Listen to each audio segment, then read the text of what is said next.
When President Trump was just asked about this in the Oval Office, he said, "We're looking at it." Joining us now, Democratic Senator Coons of Delaware, who's on the Foreign Relations Committee. Senator, this first to Russia.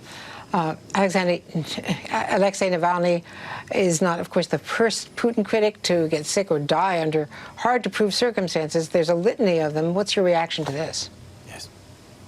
Well, Andrea, this is just another bracing reminder of the ways in which Vladimir Putin and the Russian government that he leads stops at nothing to silence their opponents and their critics. Remember the Skripal incident in the United Kingdom in 2018, where Russian intelligence services carried out a poisoning and attempted murder of a defector from Russia. There are others who have been murdered on the steps of the Kremlin, who've suffered mysterious accidents or died in police custody. This latest incident is just another reminder that Putin does not share our values, does not support democracy, and is an active threat to our own democracy. I'll remind you, Andrea, Donald Trump's own director of national intelligence, his own director of the FBI, have testified to Congress this year in open session that they expect Russian interference in our fall elections. That's why so many of us in Congress, Democrats in particular, are pushing for more resources to secure our election from foreign interference, in particular by Putin's Russia. And NBC has reported that the president has at least been trying to set up a summit with Putin before the election. If he were to do that, what would be your reaction?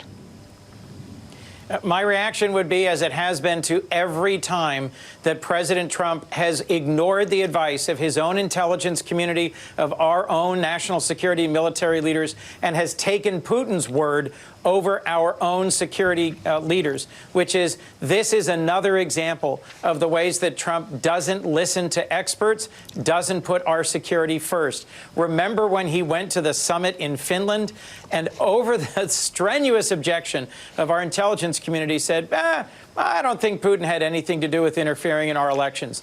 The Senate Intelligence Committee, chaired by Republican senators, just this week released another volume of evidence that there was close ties between senior ranks of the Trump campaign, such as Steve Bannon, just indicted today, arrested today for fraudulent behavior, such as Paul Manafort, his former campaign manager, jailed for criminal activity, that there was too close and too frequent a solicitation of help from Russian intelligence. But frankly, Andrea, here in Delaware and across the country, what I hear from Americans is they're concerned about their health, about this pandemic, about protecting them from pre-existing conditions, something the Trump administration is still in front of the Supreme Court trying to reverse.